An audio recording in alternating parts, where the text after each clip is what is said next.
Episode 1: The Swordmaster's Final Wish. Far to the east, in the kingdom of Ednus on the continent of Maya, there lived a man whose name once echoed across battlefields: Xyrox, the Swordmaster General, a warrior among warriors, a man who had commanded armies and stood as one of the kingdom's highest-ranking knights. But glory is fleeting, and time spares no one. At 99 years old, Xyrox lay on his bed, body weak, breath shallow. The once unshakable blade in his hand had long since been replaced by the trembling of age. All I wanted in life was peace, he thought, staring at the dim light filtering through the window. A life without bloodshed, without violence. Maybe in my next life. His vision blurred. The room grew quiet. Then a voice echoed in his mind, deep, calm, and impossibly vast. Xyrox, I am Nucleus, god of time. Because of the good you have done in this world, I grant you another chance at life. Speak your one wish. Xyrox's lips curved into the faintest smile.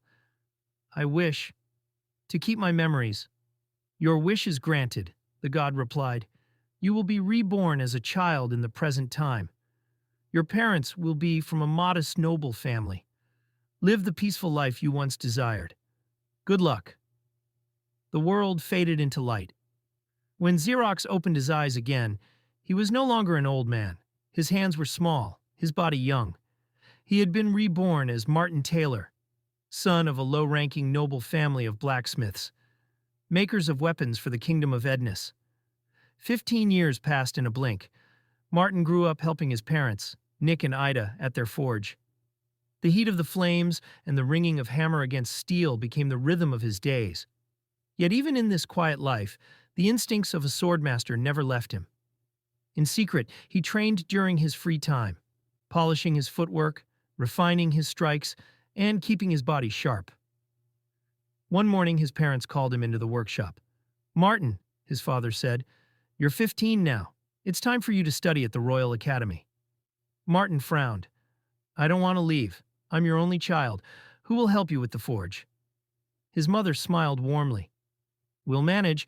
The academy will give you more than books. It will give you a future. A month later, Martin left his hometown. The Royal Academy of Ednus stood like a fortress of marble and glass. As Martin approached the gates, he noticed a commotion.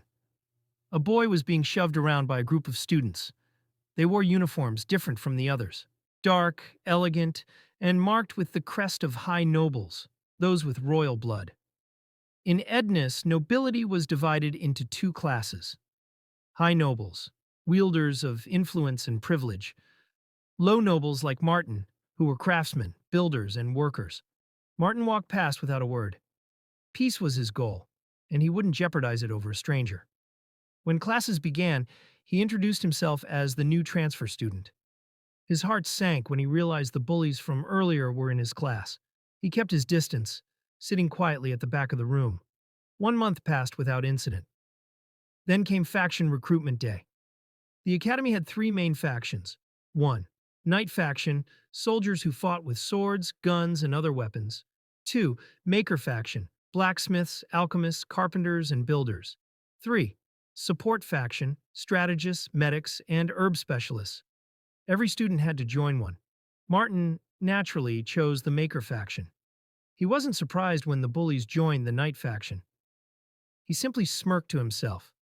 During his first Maker faction meeting, Martin met Court, the boy he had seen being bullied. Court was easy to talk to, intelligent, and skilled in alchemy. When Martin asked why he was targeted, Court shrugged bitterly. They hate the smell of chemicals. I'm always in the lab, so they say I stink. And if I fight back, they could punish my family. So I endure it. Martin stayed silent for a moment. All this just over pride and status. The meeting ended, and the two went their separate ways, unaware that fate was already setting their paths on a collision course.